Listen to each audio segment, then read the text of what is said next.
Good morning! So, andito ang Tita Nora na naman. May babahagi ako sa inyo. So, itong ginagawa kong kids blouse. So, may nagpagawa sa akin.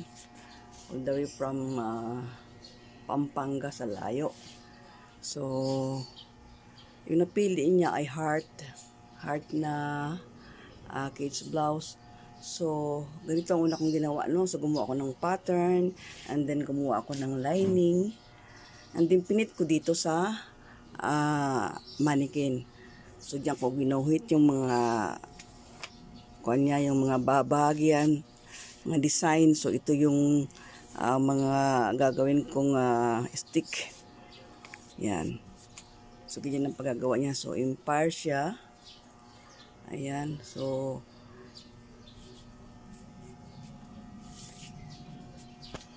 ayan.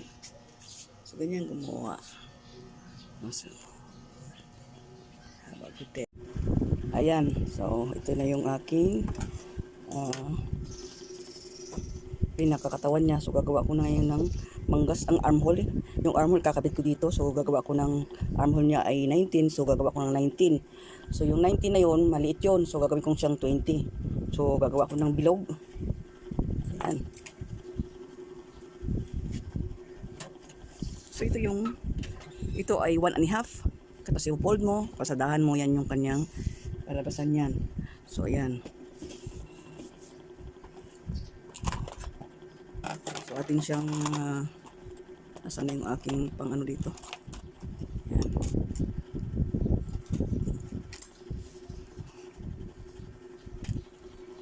So, gagawa ko ng 20. Susukat ako ng 20 kasi mahirap balik ta rin eh. So, ayan. So, pagdalawahin ko yan.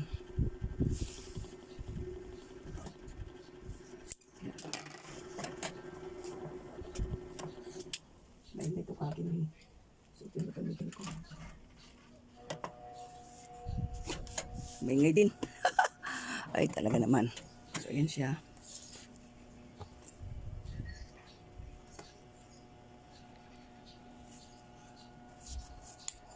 Itong mga nabibili ko, itong mga ito, kumakalawang kapag matagal na isang taon na. So, yan. Diba yan siya, oh. Dapat ipakagat mo siya dyan.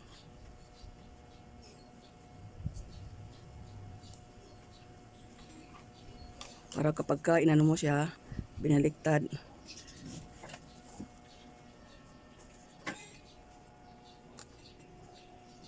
Diba? Ilalabas mo yun, oh. Tapos igaganyan mo na. Okay.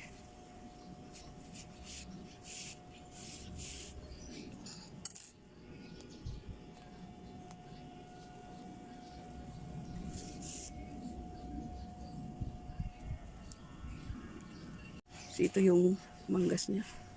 No? So, gagawa ko ng bilog. Mga 20. Dahil yung 16 masikip sa akin eh. Dahil yung ginawa ko sa yung taga Pampanga na una, na blue, royal blue, sabi niya ang kanya daw armhole ay 14.5. Ginawa kong 16. Nung isukat ko sa akin, ay masikip. So, ewan ko. Dahil wala naman siyang feedback. Nakuha na yung ano. So, ginawa ko ito 20. Ayan.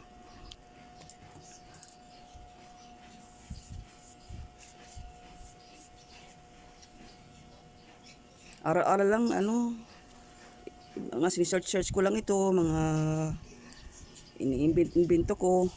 Yan, sinishare ko sa inyo. Kasi, para magkaroon din kayo ng kaisipan, no? Tayo mga, ano, pag meron tayong nalaman na alam natin, kakatulong din sa kapwa natin, share natin. So, yan. Naambon, Kwan, Cha, naulan. Cha, naulan. Sinanat na sana yung aking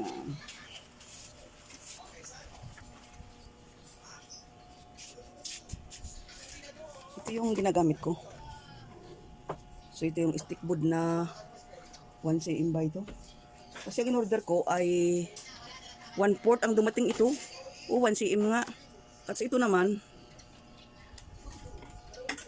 ito ay horsehair. So, ayan. Half inch ito. Ang in-order ko, 1 cm. Ang dumating half inch. So, ewan ko. So, ganyan na lang. So, ito yung ipapalaman mo muna sa loob. So, dyan ka muna ha. Yan. Ang ginagawa ko, dinidikitan ko siya ng glue. Yan. Glue na clear. Ito yun, oh. Ito ko sa inyo. Ito yun. And then after nyan, saka ko siya tatahiin. No, para hindi mahirap magtahi. So ito, yan. Lalagyan mo siya ng packing tape or tape. Ayan. Wala nagturo sa akin ito. Ipas ko lang ito. Isi-share ko sa inyo ha. Ito yung mga tips dun sa mga kapwa ko mananahi at yung bagong gustong matuto. So ito, igaganyan nyo siya konti oh. Yan. Tapos saka nyo siya tikitan. Yan. Ngayon, yung haba ng aking armhole ay 20. Susukat ako ng 20. Yan. 20, pero hihilain mo ito. Yan, hihilain mo. Sukat ka ng 20. Yan. So, nandito yung 20. Pitin na natin. Tapos ito lalagyan ulit natin ng 1. Yan. Yan. Hindi na ako nagkukuhan kasi matagal trabaho. O, gupitin na lang. Yan. Tapos perdibli. Yan. Isusot nyo sa perdibli yan. Oh. Yan. Maraming seremonya ito. So, hindi madali na trabaho. Siyempre, gagawa ka rin ng pattern. Susuot mo siya. Ito ay yung heart yung shape ng kanyang. So, yun na ilagay na natin. Ilalampas natin doon. Tapos, gupit tayo nito.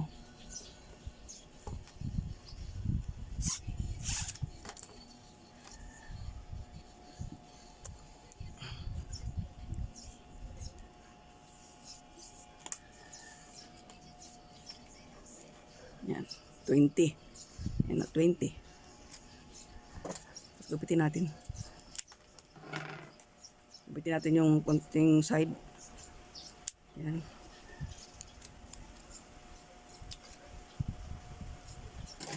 Tapos, lalagyan natin ito.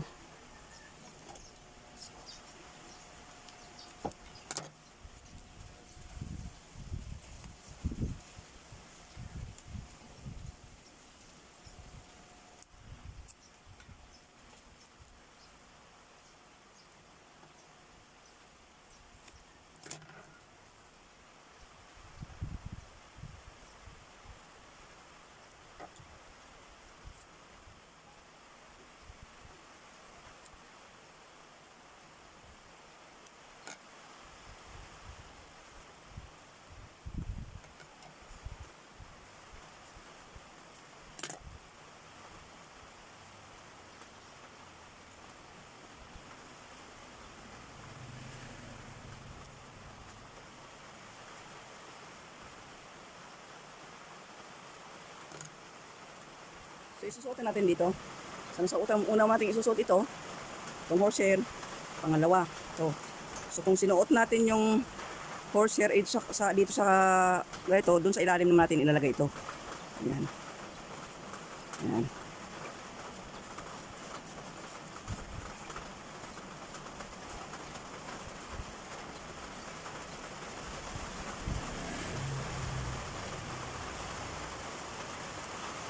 So, ayun siya.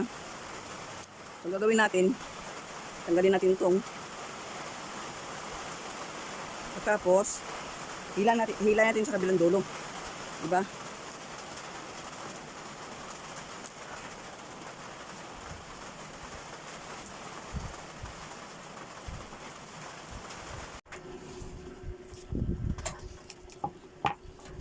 So, kapag pag na isuot na natin yung dalawa, saka natin siya, yan.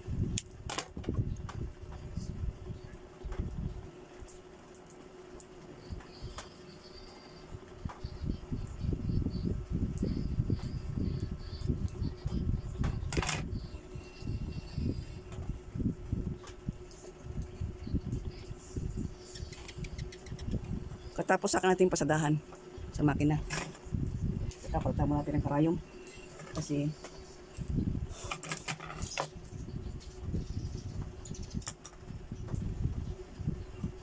malaki.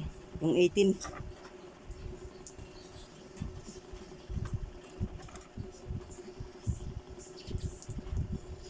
Yung mga ilan, hindi ko lahat ipinapakita sa inyo. Yung mga halaga lang, mga bagay na gagawin. So yun lang pinapakita ko kasi kung lahat ano ko. Hindi rin naman yung panonoodin lahat. Yun lang importante yung panonoodin nyo. Yan. Sadahan yan.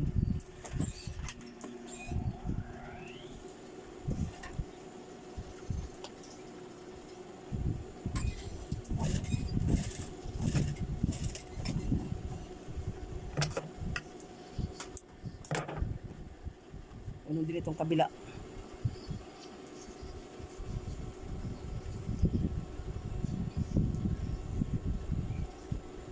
Hilain nyo. Tapos i-ano nyo yung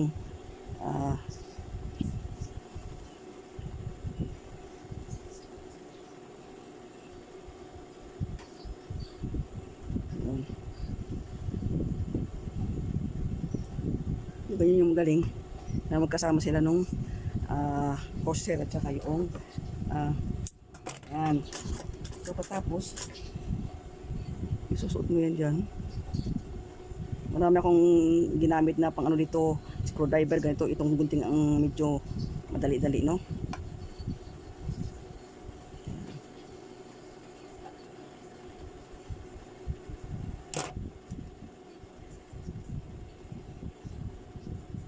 Tapos ipapasada niyo.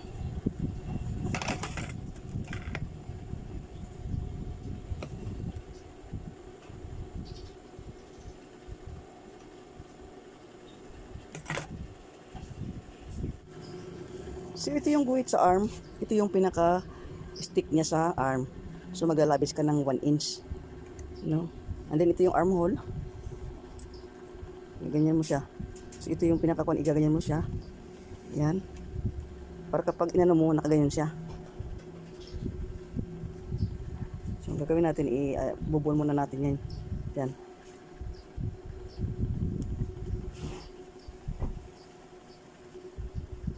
So ay na siya, oh.